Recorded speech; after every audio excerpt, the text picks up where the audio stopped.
Alright, so this is going to be my video on how to do a cantilever. So, first thing we should first determine is if you are even eligible to do a cantilever. So, you do this by getting a piece of tape or a roll of tape, placing it on the ground, straight as possible, semi-straight, and then standing on it. You're going to put your heel slightly behind the end of the tape, or the back side of the tape.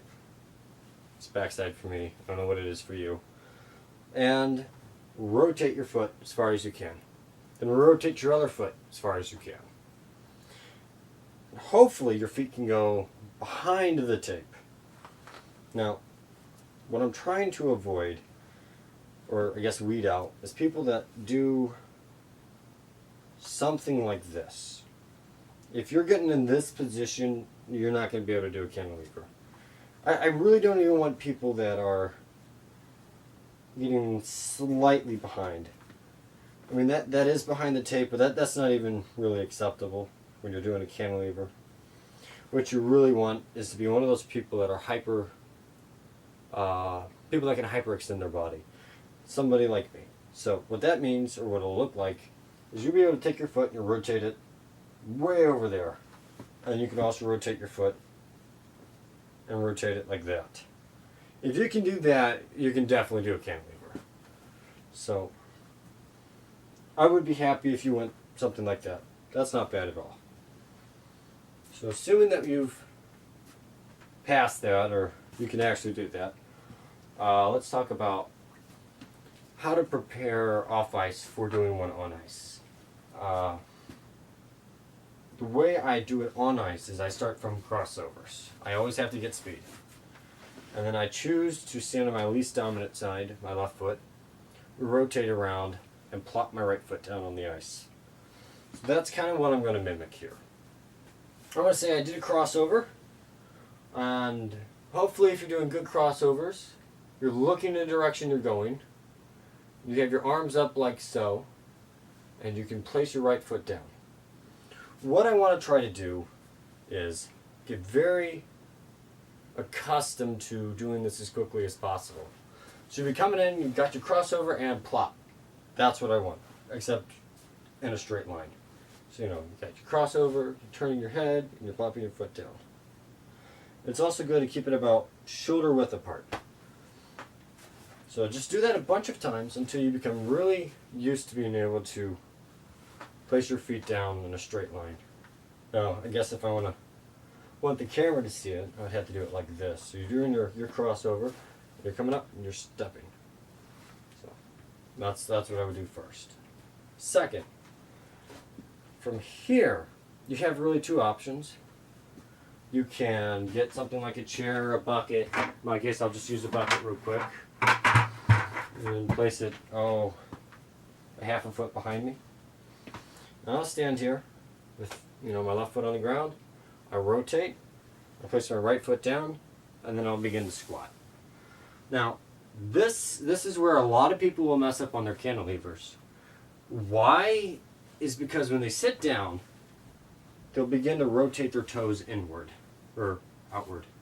Forward, I guess, is a better word. So that's what you want to try to avoid. You want to just be able to step, sit down without rotating your feet at all, like so.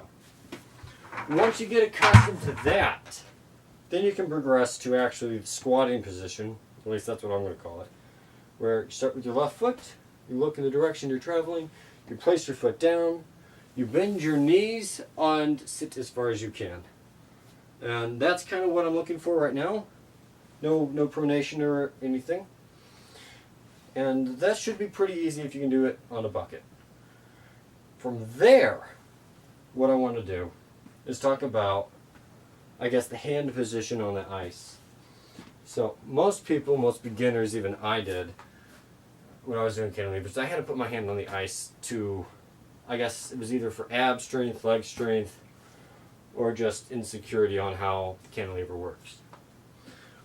So from here, we're going to pretend that we're doing a cantilever. We're squatting down. and we have to pronate inward, as in push your knees forward and get to the inside of your foot. But you're going to have to lean backwards. You're going to want to find a spot that you feel very safe, very comfortable with putting your hand down with. I generally like slightly behind me. Slightly is in like a foot or shoulder length, straight down from where my shoulder is. And then I can rotate up here and then stand back up. Now, I don't expect anybody to be able to do that like that. That's something that's going to require some muscle memory and strengthening. But I think that's where most people should at least begin, is do your little crossovers. You set your position, you squat, pronate forward by pushing your knees forward, dropping your hand down at the same time, arching your back, and looking in the direction you're going, in which case it's that way. And then try and pop back up. Once you get good at it, you can try that on the ice. I would say you should be able to do this in about 3 seconds. So let's assume I'm doing my crossovers. Got my crossovers, some speed, plop, and drop, and pop back up. You should be able to do it in less than 3 seconds. I can do it probably about 1.5, maybe 2. But that's what you need to be able to do. But you don't want to get into the position where you're doing it poorly, because as soon as you try it on the ice, and I should have brought my skates with me, but let's just assume that these two pieces of PVC pipe represent your skates. If you're going and you're skating and you have your blades kind of in this position, it's going to be tangent to whatever curve you're following. If you flick this front foot, something like this right foot is going to catch and either pull you this way, and you're going to rotate that way, and the legs are going to separate, and then you're just going to fall on your face. Or what will happen is you come in, and your right foot will start doing this, so your left foot will curve, your right foot will go forward, and you'll go back. So, I guess in the final recap, I'll just redo everything real nice and slow. We'll go step by step one more time. To do a cantilever off ice and on ice, you're going to need to start from a position where you're doing your crossovers. You're going to go crossover. You're going to look in the direction you're going. You're going to lift up your free leg, in which case my right foot. Rotate at the hips. Place your right foot down. Also maintaining your position, head position in the direction that you're going. And then bend your knees, bend your knees and try and squat down.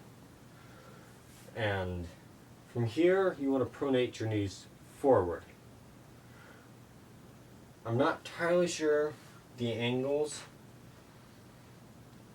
required on how far. I could trig it out. I don't feel like that right now. But from here, you're going to place your hand down. You're going to arch up. And then if you can, see if you can balance, and then lift yourself back up. And it's very strenuous to do, but if you become good at it, it'll be worth it.